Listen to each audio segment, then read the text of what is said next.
Buenas noches para todos. Mi nombre es Jason Farid Rodríguez López. A continuación voy a hacer la presentación que me fue asignada por el ingeniero Juan Carlos Gómez con respecto a la unidad 4 donde se va a tratar el tema 4G LTE.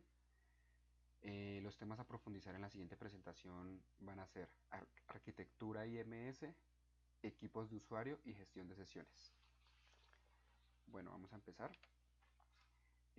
Vamos primero a mostrar un contenido a grosso modo de lo que va a tener la presentación.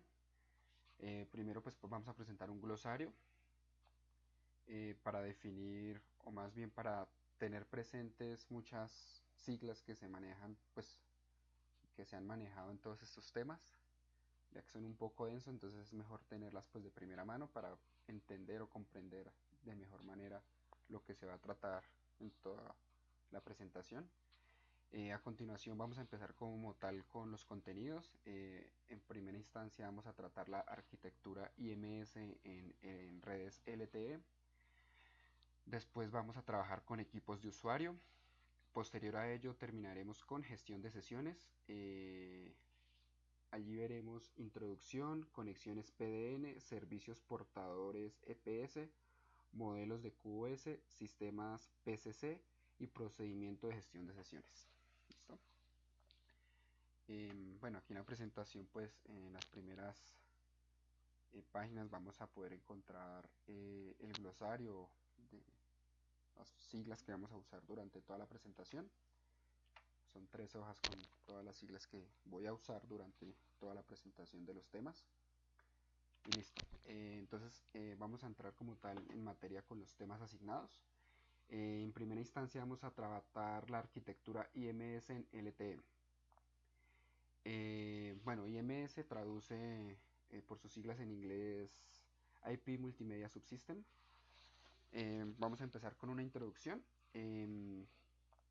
Con la llegada de LTE, las redes de operadores sufren una transformación importante con respecto a sus redes 2G y 3G, no solo en la red de acceso en radio, como se venía tratando en estas tecnologías, sino además en el empleo de otra tecnología de modulación como lo es OFDM. OFDM es una tecnología pues nueva que surge a partir de la salida de la tecnología 4G y reemplaza a la tecnología WCDMA que se está usando en tecnología 3G y 3.5G. Además, una característica importante de esta nueva tecnología LTE es que está dominada por IP. Ahora, con la integración total de IMS, la conmutación de circuitos desaparece totalmente. IMS es una plataforma de servicios que permite a los operadores apoyar las aplicaciones de multimedia IP, tales como voz IP, IPTV, streaming de video, aplicaciones de juegos, mensajería instantánea, etc. Además, IMS por sí sola no ofrece todas estas aplicaciones, sino proporciona un marco de servidores de aplicaciones eh, como bases de datos de suscriptor y puertas de acceso a los que lo hacen posible. Es como un puente, más que todo IMS. IMS además proporciona una serie de ventajas tales como proporcionar una plataforma común capaz de reducir el tiempo de puesta en marcha y salida al mercado de nuevos servicios multimedia, que permite a los ISPs adoptar servicios creados por terceros y proporcionar facilidad de integración con los ya existentes. Además permite que a los ISPs decidir el tipo de facturación que debe aplicarse en cada sesión. Vamos que esto sería como una breve introducción a IMS. Bueno, a continuación vamos a tratar una definición corta, sencilla, que eh, me muestre de manera general la estructura de IMS. Entonces decimos que IMS es un subsistema o arquitectura integrada en el núcleo de red para ofrecer servicios multimedia de audio y video sobre una infraestructura. Ahora los servicios prestados pasarán a ser ofrecidos a través de IP IMS. IMS se materializa mediante el despliegue de infraestructura constituida por una serie de elementos tales como servidores, bases de datos, pasarelas, etc. Estos elementos se comunican entre sí mediante diversos protocolos, pero fundamentalmente mediante el protocolo o mediante un protocolo generado por el estándar IETF, que traduce por sus siglas en inglés Internet Engineering Task Force, el cual permite gestionar la provisión de servicios tales como los enunciados anteriormente, voz sobre IP, IPTV, streaming de video, etc. El acceso de los terminales a dicha infraestructura se realiza a través de los servicios de conectividad IP que proporciona la red LTE. IMS está orientada a habilitar la convergencia de servicios combinando el crecimiento del Internet con el de las comunicaciones móviles, es decir, van de la mano con, con, con la evolución tanto en 4G como en Internet, en redes móviles, como el crecimiento pues, que hemos visto de Internet. Vamos a hablar un poco del origen. IMS fue originalmente definido por el 3GPP, que es la tercera generación Partnership Project, como parte de su arquitectura de redes celulares de tercera generación. Desde el release 5 hasta el 7 u 8, más o menos, en ese rango se está definiendo IMS. IMS es una arquitectura de tres planos: transporte, control y servicios.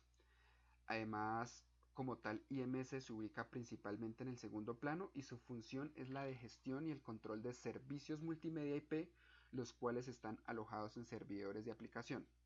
El proceso de estandarización de los servicios implementados sobre la infraestructura IMS lo lleva a cabo la organización OMA, que traduce por sus siglas en inglés Open Mobile Alliance. Bueno, básicamente eso fue con respecto al origen. Vamos a entrar como tal al modelo de provisión de servicios. Básicamente este modelo de provisión de servicios se estructura en tres capas, como lo podemos observar en la gráfica. Una capa de transporte, una capa de control y una capa de aplicación. Bueno, empecemos por la capa de transporte. Vamos a explicar a grosso modo de qué trata cada una. En la capa de transporte se representa la infraestructura de red IP dependiente de la tecnología de acceso que proporciona el enrutamiento de flujos IP entre terminales y demás elementos de red.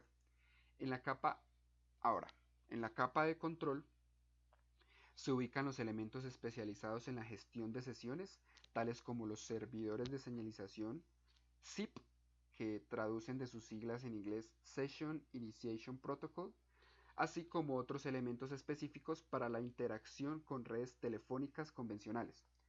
Cabe aclarar que los servicios de conectividad proporcionados por la capa de transporte pueden ser controlados desde la capa de control. Capa de control entonces digamos que ejerce cierto control, valga la redundancia, sobre la capa de transporte, que básicamente es la que lleva la red IP. Por último, en la capa de aplicación residen los servidores de aplicación que albergan la lógica y los datos asociados a los diferentes servicios proporcionados a través de IMS. En esta capa también se pueden encontrar elementos ligados a otras plataformas de servicios como redes inteligentes. Listo. Vamos a continuar con la arquitectura funcional de IMS. Vamos a describir brevemente los elementos que forman parte del subsistema, y pues es algo muy sencillo porque pues digamos que la arquitectura, así entrando en detalle, pues es bastante densa. Si se quiere de pronto hacer una investigación más exhaustiva y más a fondo de esta parte de arquitectura de IMS, se recomienda acudir al libro de 3G IP Multimedia Subsystem, Merging the Internet and the Cellular Worlds. Este libro es de Gonzalo Camarillo y Miguel Ángel García. Pues como les digo, en este libro se puede llegar al más detalle sobre la arquitectura IMS pues en LTE. Como lo pueden observar en la figura, básicamente tenemos varios componentes que pues integran la arquitectura IMS. La parte superior tenemos los servidores de aplicación, en la parte central tenemos las funciones de control de sesiones, que es la parte core. Al costado izquierdo tenemos como tal las bases de datos y las funciones de recursos de multimedia. Y en la parte de la derecha vamos a encontrar las funciones de interconexión con redes de circuitos. Entonces, a grosso modo, vamos a explicar rápidamente más o menos cada bloquecito. El núcleo de IMS lo forman entidades denominadas CSCF, que traducido de sus siglas en inglés es Call Session Control Function. Básicamente se trata de servidores SIP que proporcionan las siguientes funciones. Entonces vamos a empezar por Serving CSCF. Básicamente este bloque realiza control y mantenimiento de las sesiones de usuario para acceder a servicios a cada usuario registrado en IMS. Se le asigna un SCSCF, el cual se encarga de enrutar las sesiones destinadas o iniciadas por el usuario. Además, realiza el registro de autenticación del abonado IMS y la provisión de los servicios IMS. Asimismo, aplica las políticas del operador de red y genera los registros de tarificación. El SCSCF, que es un servidor de aplicación que se requiere para recibir la información relacionada con un requerimiento entrante de sesión SIP para asegurar el apropiado manejo del servicio, y para ello se procesa la información recibida por el HSS, que es el Home Subscriber Server, es el que vemos en la parte izquierda. Listo, ahora vamos a mirar el proxy. El proxy es el PCSCF. Básicamente es el primer punto de contacto con el core IMS. Todo el tráfico de señalización SIP desde y hacia los equipos de usuario pasan por esta conexión. PCSCF implementa las funciones de protección de señalización, seguridad y control de recursos del subsistema de transporte. Además ejecuta las funciones comunes a los demás CSCF. Por último vamos a mirar el de ICSCF, que traduce Interrogating CSCF. Es un servidor SIP que actúa como puerta de entrada de la señalización SIP proveniente de redes externas.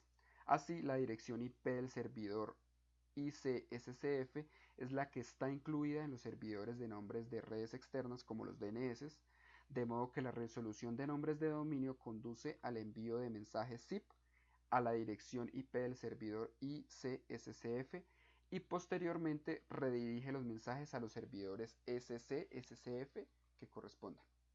Entonces básicamente esa es la descripción de la parte core.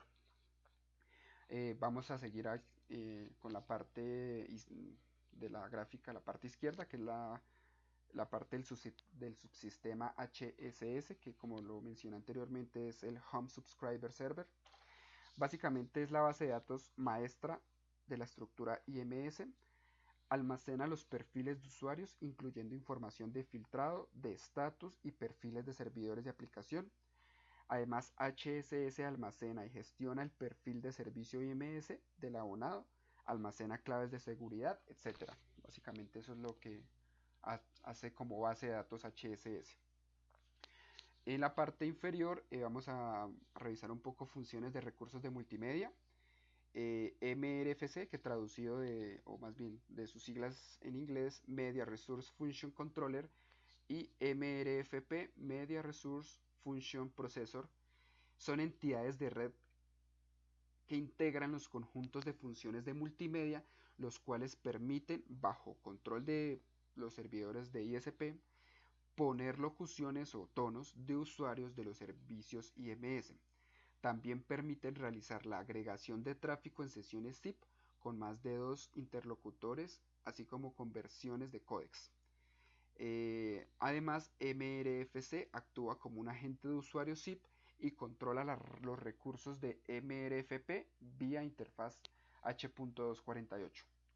Entonces, básicamente esas son como las funciones de recursos de multimedia en esta parte de la estructura o arquitectura IMS. IMS además contempla también mecanismos que permiten la interoperabilidad de los servicios IMS con servicios equivalentes ofrecidos a través de redes de conmutación de circuitos como la red telefónica convencional. Las funciones de interconexión con redes de circuitos se realizan a través de las denominadas pasarelas de medios, que es la que se ve en la parte derecha de la gráfica. O también se le conoce como, traducido del inglés, Media Gateway, MGW. MGW proporciona la conectividad entre el plano de transporte de la red de paquetes y los circuitos. Además, MGW se controla de un nodo de control MGCF, que traduce Media Gateway Controller Function, a través del protocolo H.248. Finalmente, la arquitectura IMS, la lógica y datos de los servicios proporcionados mediante IMS se ubica en los servidores de aplicación, en la parte superior, servidores de aplicación AS, que traduce Application Server. Es el servidor que contiene la lógica y ejecuta los servicios SIP. IMS identifica tres tipos diferentes de AS. SIP AS, pues que es SIP Application Server. Otro tipo de servidor es el OSAS SCS, que traduce Open Service Access Service Capability Server. Y por último el IMSSF, que traduce IP Multimedia Service Switching Function. Básicamente voy a caracterizar cada uno de ellos. El SIP AS es un servidor SIP genérico encargado de la provisión de un determinado servicio final. Esa es básicamente la función de él. Ahora, OSA SCS. IMS ofrece la posibilidad de interaccionar con el entorno de provisión de servicios OSA Parley. Es una función específica que tiene la arquitectura IMS para tener compatibilidad con estos tipos de servicios Parley.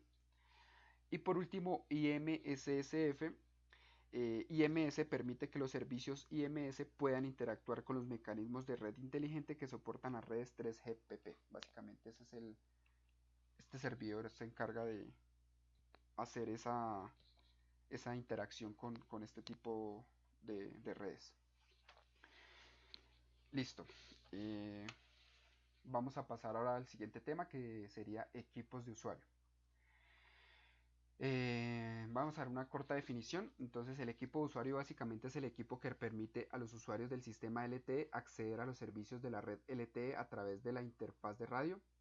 La arquitectura funcional de un equipo de usuario en el sistema LTE es la misma que se usó en su momento o se definió para GSM y que luego se adaptó a tecnología UMTS. La arquitectura funcional de un equipo de usuario es como el mostrado en la figura. Este contiene básicamente dos elementos. Primero, un módulo de suscripción del usuario, o también llamado SIM para GSM, o su evolución, pero que es básicamente lo mismo, UMTS SIM. También el equipo móvil propiamente dicho, y además el equipo móvil propiamente dicho. Además, las funciones del equipo móvil se agrupan en dos entidades funcionales: la terminación móvil, que aquí está como Mobile Terminal, y el equipo terminal, que está aquí como Terminal Equipment. Listo. Vamos a detallar un poquito la gráfica. El módulo de suscripción de usuario se representa mediante el uso de una tarjeta inteligente UICC, que de sus siglas en inglés traduce Universal Integrated Circuit Card, la cual contiene la aplicación que gestiona los datos de suscripción de los usuarios a las redes 3GPP. La aplicación para acceder a redes GSM se denomina SIM, que traduce del inglés Subscriber Identity Module. Para acceso a UMTS se conoce como USIM, como ya lo nombré anteriormente, pues la verdad es lo mismo, simplemente un nombre diferente, pero al momento de identificarlo se identifica igual como SIM. Además de SIM y USIM, la UICC contiene una aplicación denominada eSIM, que traduce IP Service Identity Module, la cual almacena los datos necesarios para la correcta operación de los servicios IMS. La SIM está asociada a un usuario y por lo tanto es quien le identifica en el sistema independientemente del equipo. Por eso es que actualmente, así tú cambies de equipo, no, lo importante es que mantengas la SIM y pues igual en la SIM es donde se encuentra la información de usuario como tal. En el caso del LTE, las aplicaciones SIM y USIM son compatibles sin ningún problema. Sin embargo, USIM incorpora parámetros adicionales pues, que requiere LTE para gestionar temas como de encripción y un poco más de seguridad, los cuales pues, son necesarios para gestionar el acceso a través de LTE. Vamos en la parte ahora inferior del gráfico, el equipo móvil ME, que traduce Mobile Equipment, incorpora las funciones propias de comunicación con la red celular, así como funciones adicionales que permiten la interacción del usuario con los servicios de la red. En este orden de ideas se ha definido una interfaz que permita que exista una separación física en el equipo que aloja las funciones propias de la comunicación como lo es Mobile Terminal, y el equipo que se encarga de la interacción con el usuario, que en este caso sería Terminal Equipment. Siguiente vamos a hablar un poco de las categorías de terminales móviles en LTE. Básicamente se han definido 5 categorías diferentes de terminal móvil dependiendo de la capacidad MIMO, de la máxima velocidad de transmisión pico y de la capacidad de procesamiento del terminal móvil. En la tabla que estamos observando en este momento se resumen las características más relevantes de las 5 categorías diferentes. Entonces, pues aquí podemos observar las categorías detalladas en número máximo de bits recibidos por TTI, que es Transmission Time Interval, el número máximo de bits transportados por un DLSSH en un TTI, el máximo número de antenas transmisoras en el caso del multiplexado espacial, la velocidad pico en megabits por segundo. Esto con respecto al enlace descendente, y con respecto al enlace ascendente vamos a observar características como el número máximo de bits recibidos por TTI y la velocidad pico en megabits por segundo. Entonces básicamente esos son los 5 tipos o las 5 categorías de terminales móviles en LTE. Listo, vamos a pasar al siguiente tema, que es marco de gestión de sesiones. Una introducción para el tema. La gestión de sesiones se refiere a la gestión de servicio de conectividad IP que ofrece una red LTE. Este servicio de conectividad IP se encamina con base en los conceptos de conexión PDN y servicio portador EPS. El servicio de conectividad IP de una red LTE es capaz de ofrecer diferentes niveles de calidad de servicio QoS y puede ser gestionado mediante mecanismos de control de las políticas de uso de red. Listo, entonces vamos a mirar un poco el servicio de conectividad IP-PDN, que traduce del inglés, por sus siglas en inglés, Packet Data Network. Entonces, el sistema LTE proporciona a los usuarios un servicio de conectividad IP a una o múltiples redes de paquetes externas. El servicio de conectividad IP permite que un terminal LTE pueda intercambiar información con otros equipos de la red IP externa remota.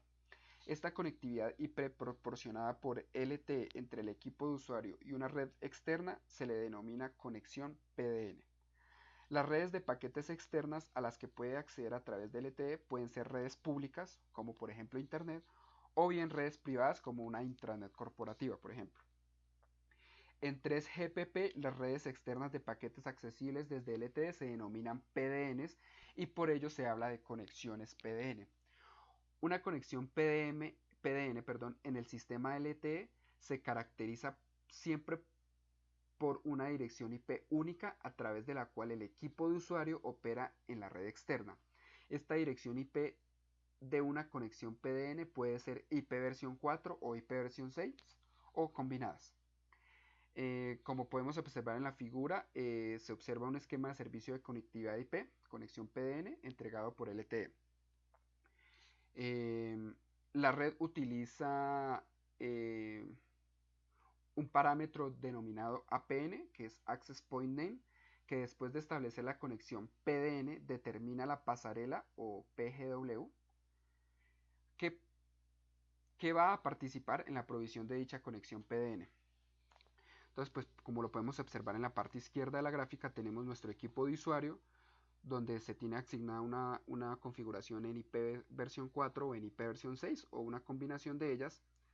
Tenemos una conexión PDN a través de la red LTE con una pasarela gateway, y como tal está el servicio de conectividad IP a través de la red LTE.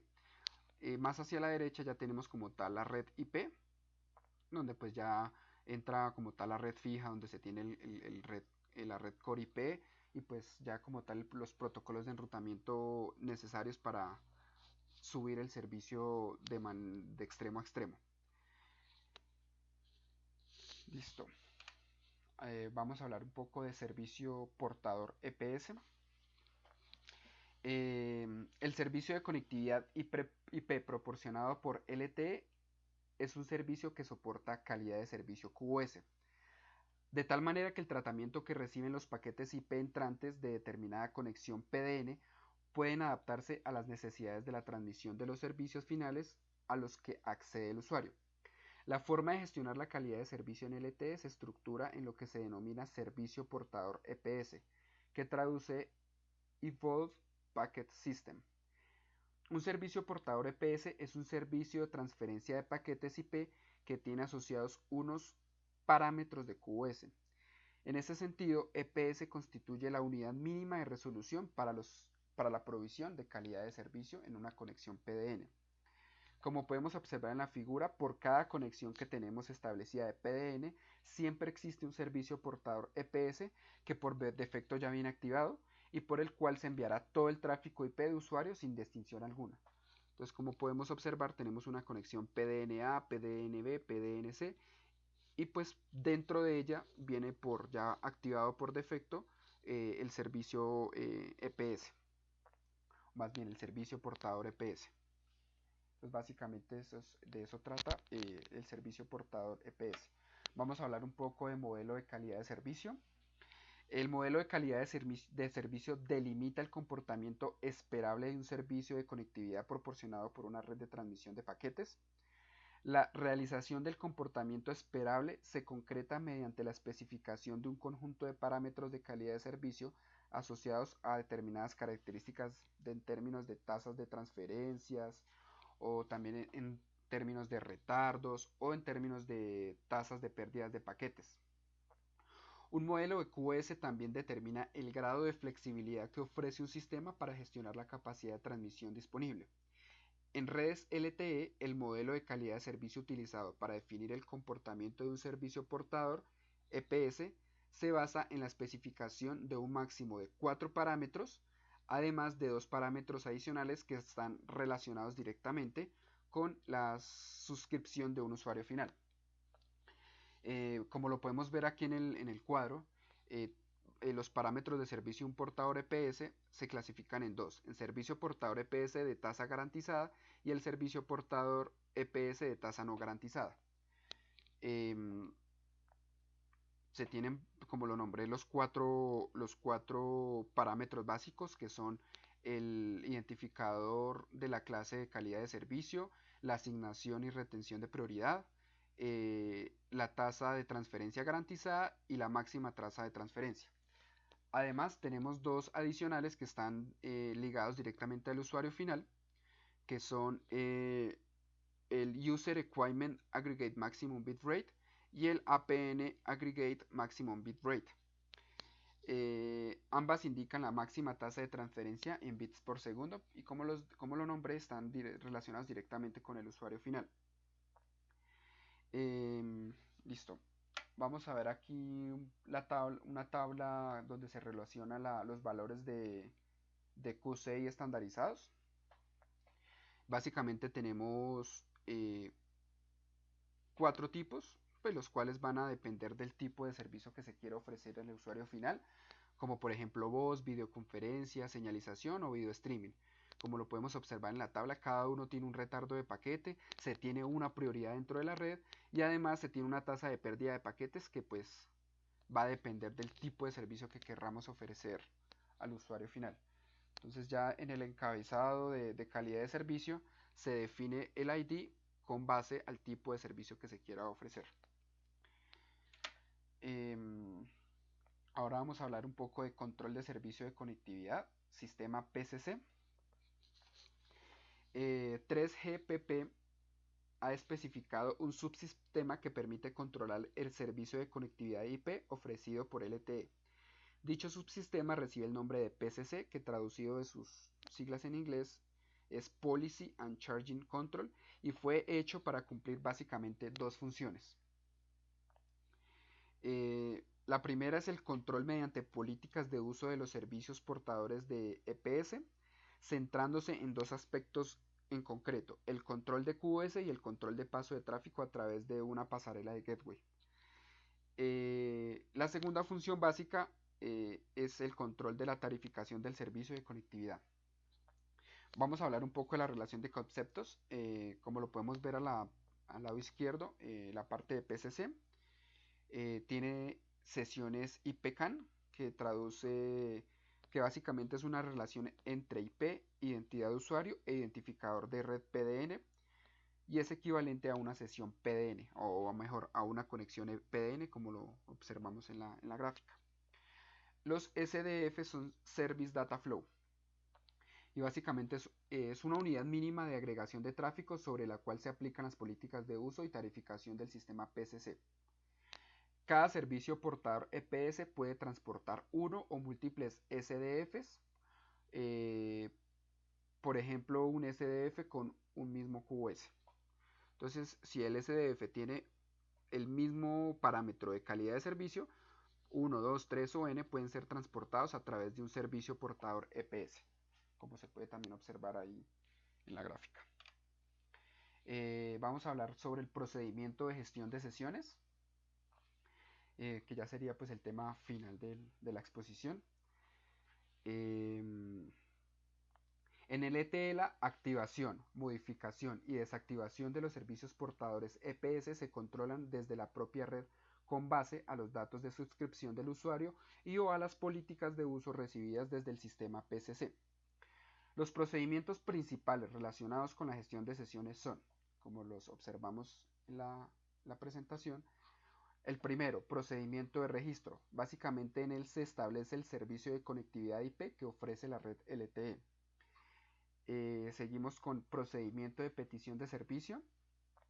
Básicamente es el modelo de servicio ofrecido por la red LTE que permite que un usuario en modo idle mantenga abiertos los servicios portadores EPS en la red troncal. Tercero, petición de conexión PDN solicitada por el terminal. El sistema LTE permite que el equipo de usuario inicie el procedimiento de establecer una conexión PDN adicional a la conexión PDN establecida en el primer procedimiento de registro. El número 4 es activación, modificación y desactivación de los servicios portadores EPS dedicados. Básicamente la gestión de los servicios portadores EPS dedicados es uno de los aspectos más importantes de la gestión de sesiones en una red LTE. La activación y modificación puede estar vinculada al control dinámico de calidad de servicio ofrecido por un PCC. Y por último tenemos la modificación del servicio portador solicitado por el terminal. Este procedimiento permite que el terminal pueda solicitar cambios en los servicios portadores que le ofrece la red, como por ejemplo calidad de servicio. Sería una de las peticiones que podría hacer algún usuario final y se relacionaría con la modificación del servicio que ya se le está prestando. Y vale, listo. Esta sería toda la presentación de los temas asignados para la tutoría de esta unidad. Espero haya sido claro. Y pues nada, por favor, cualquier duda, comentario, sugerencia, con mucho gusto la estaré escuchando a través del foro, y pues resolveré todas las dudas que surjan durante la presentación o posterior revisión del video. A todos muchas gracias por la atención prestada y hasta luego.